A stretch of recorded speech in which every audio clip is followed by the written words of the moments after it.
Well, Michael, Erin believes the longer the fight lasts, the better it is for her. So you expecting her to take Maycee into deep waters?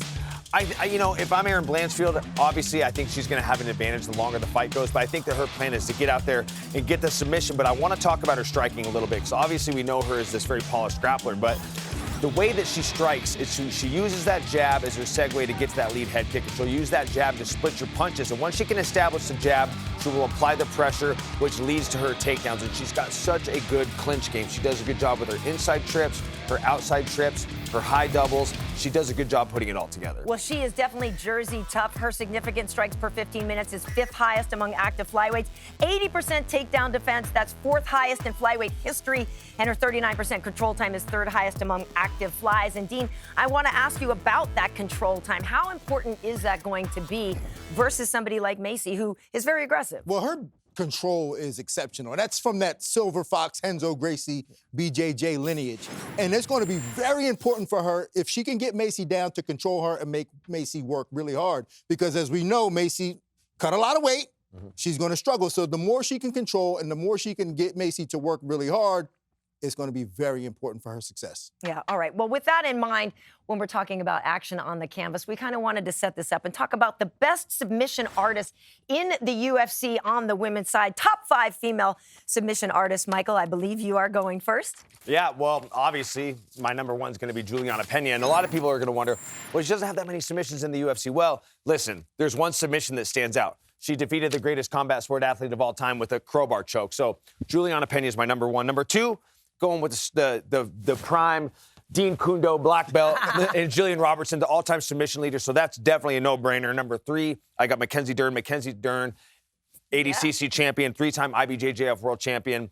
Obviously, we've seen her submission skills shine through in her UFC career. Number 4, I got Virna Jandiroba. She's got 14 submissions to her 22 wins, so she's definitely a finisher when she gets the fight to the ground.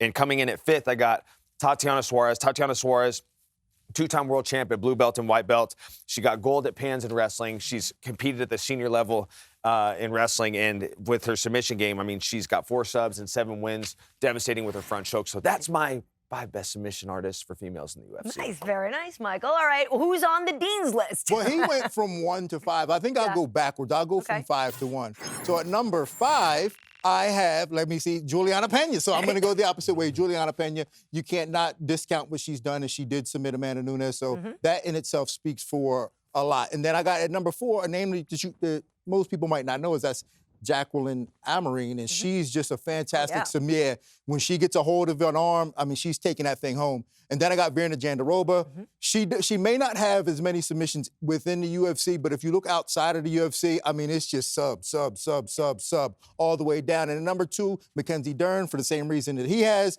Mackenzie Dern, just a highly decorated Brazilian Jiu-Jitsu black belt. But number 1, Jillian Robertson, a female that I've been working with since she's 15 years old.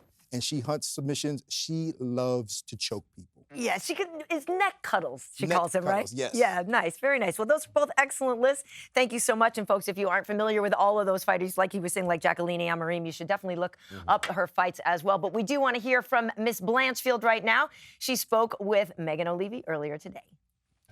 Well, thank you so much, guys. Erin, you expressed some concerns that you weren't sure if Maycee would make it to this fight. She missed weight this morning on the official weigh-in scale. What's going through your mind right now about where the matchup stands and where she might be as an opponent come Saturday night? Yeah, I mean, I hope, she's still able to recover and fight on Saturday. Even though she missed weight, I mean, I'm happy to get the extra money. I don't really mind. Half a pound's not going to do anything, and I still plan on winning Saturday. This one's scheduled for 5 rounds. You've got the 5-round experience in the UFC. You've done this times before. In terms of the expectation for how this fight goes, especially now seeing a weight miss, what do you think about those later rounds, your experience versus what she might be dealing with? Yeah, I think since my last 2 fights, I've won full 5 rounds. I know how my cardio feels in those type of fights. I know I'll be there the entire time. She's never been there. She hasn't been in that deep water, and I think it's going to be a rude awakening for her. How do you set the pace early? How do you set the tone early for this one? Yeah, I just have to come out, fight disciplined, keep it at my range, my distance, and my fight. Do you feel like patience is more key in this matchup than maybe others that you've had? Yeah, especially she's a pretty aggressive fighter, so I think that would be the smart approach, especially with 5 rounds. You have the time to be able to fight a little more patient, more reserved, just fight a smarter fight. She's kind of characterized you in some of her interviews saying she's one-dimensional. In terms of your overall skill set and the threats that you believe you can bring to this, where do you feel like you can surprise her? I think I'll definitely surprise her with my striking. I know she thinks all I can do is maybe sub her if I get an off chance, but I think she'll be in store for that. What about your striking do you feel like is most improved since the last outing? I've been really trying to work more my boxing, really sharpen up my hands. I have a good kicking game, so just sharpening up my hands a lot. Listen, we can't wait to see this one. It's scheduled for 5 rounds. Erin, good luck to you as always. We appreciate you. Thanks. Guys. All right, thank you so much, Megan. We do want to turn our attention now to the other side of the octagon. And Dean, Maycee Barber has been on a tear. She has not lost a fight since 2021 when she faced the future champ Alexa Grasso. So her last fight was a win over the former contender, Caitlin Sermonara. That was a while ago, right, though? That was in March of 2024. So what skills, though, as a reminder, have gotten her to this number 5 position in the flyweight division and within striking distance of the title? But even outside of the skills that you talk about, it's really overwhelming savagery. I mean, she goes out and just puts on a pace and a display of violence that is extremely difficult to deal with. I remember the coach Duke Rufus once told me she's going to be champ one day. And this was way back before she was in the UFC. She is an absolute terror. She's a tornado, and it's just absolute destruction whenever any fight is done with her. Well, let's take a look at the future. It is here. She's gone a 6-win streak. That's the second longest among active flies. She's got the 8th highest significant strike differential, and her 50% takedown accuracy is 3rd highest among active flyweights. So, Michael, what do you make of Miss Barber's game? I mean, it's like you said, she's a bully. She likes to get in there. She likes to be on the front foot. She throws these big looping punching combinations to get you on your heels. And she has to do that with pure, utter confidence. She does not lack confidence. In that fight with that style, you have to be very confident. And when she gets to the clinch, she's very strong. We saw in the highlight package, really good inside trips, really good quarter steps. She'll trap your underhook, step to the corner, and get her takedowns.